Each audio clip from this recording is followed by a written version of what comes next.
TV10 Network. Breaking news, exclusive update from Yadadri district.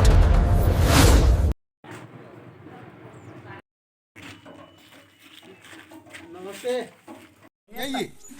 నీతో పాటు ఇంకా నలుగురు చెప్పు సరేనా దామ్మా. సరే ప్రజలారా, నేను ఎక్కువ సూక్తి చెప్ప, వాస్తవాన్ని మాట్లాడతా. నా పేరు జలంధర్, నేను జర్నలిస్ట్ని. నా వృత్తి ప్రధానంగా మాదారం 5 పాయలుగా విభజించబడింది. మాదారం 5 పాయలైంది. ఎట్లా అంటే ఎస్సీ కాలనీ ఓదిక్కు,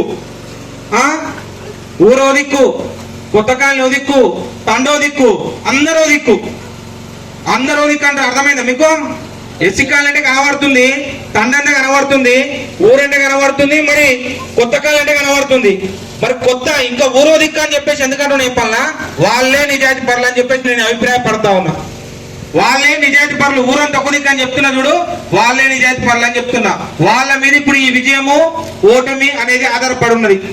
ప్రధానంగా ఒకటే చెప్తా ఉన్నా, వివిధ పార్టీల నుంచి, కాంగ్రెస్ పార్టీ నుంచి వెంకరెడ్డి బాబు కావచ్చు, తర్వాత టిఆర్ఎస్ పార్టీ నుంచి సతీష్ అల్లుడు కావచ్చు, ఇక్కడ స్వతంత్ర అభ్యర్థి ఉన్న స్వామి మామ కావచ్చు, ఈ ముగ్గురు ప్రధాన అభ్యర్థులుగా పోటీ చేస్తున్నటువంటి సందర్భం ఉంది. దీన్ని మీరు ఒక్కటే గమనించాల్సిన అవసరం ఉంది. ఇవాళ రాజకీయాలు నిలబెట్టడం కోసం మీరు నిలబడరేమో, ప్రజలకు సేవ చేయాలనుకునేది మీ మనసులో ఉండొచ్చు, కానీ మేము నిలబడ్డది కసితో నిలబడ్డటువంటి అవసరం ఉంది. మీరు అన్ని కూడా ఈ విషయాన్ని కూడా మీరు గమనించాలి. కసి అంటే వాళ్ళని ఓడగొట్టనీక, మేము గెలవనీక కాదు. ఇలా ఒకే ఒక ఉదాహరణ చెప్తా. 5 ఎకరాల భూమి ఉంది. 5 ఎకరాల భూమి 5గురు అన్నదమ్ములు. ఉదాహరణకి ఆ తండ్రి తల్లి ఆ 5 ఎకరాల భూమి ఎట్లా పంచాలి మీరే చెప్పాలి. తలా ఎకరం రావాలనే అవుతా, అంతేనే కదా? తలా ఎకరం సమానంగా పంచాలనే అవుతా, గట్టి చెప్పాలి, గట్టి చెప్పాలి, అంతే కదా? ఇవాళ 5 ఎకరాల భూమి పెద్ద అన్న ఉంటాడా?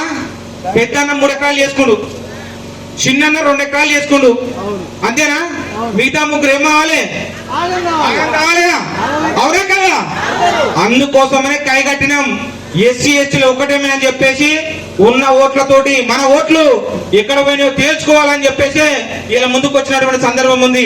దయచేసి పేరున చెప్తున్నా, ఎస్సీ ఎస్టీ బీసీ అగ్రవర్ణాలు ఉన్నటువంటి రెడ్డి సామాజిక వర్గ ప్రజలు కూడా మేము చెప్తా ఉన్నాము, ఆకలే ముందుకు వచ్చినాము, ఇలా ఆకలే ముందుకు వచ్చినాము, అందుకోసం మీరు ఓటేరి బ్యాట్ గుర్తుగా అని చెప్పేసి సందర్భంగా మేము కోరుతా ఉన్నాం.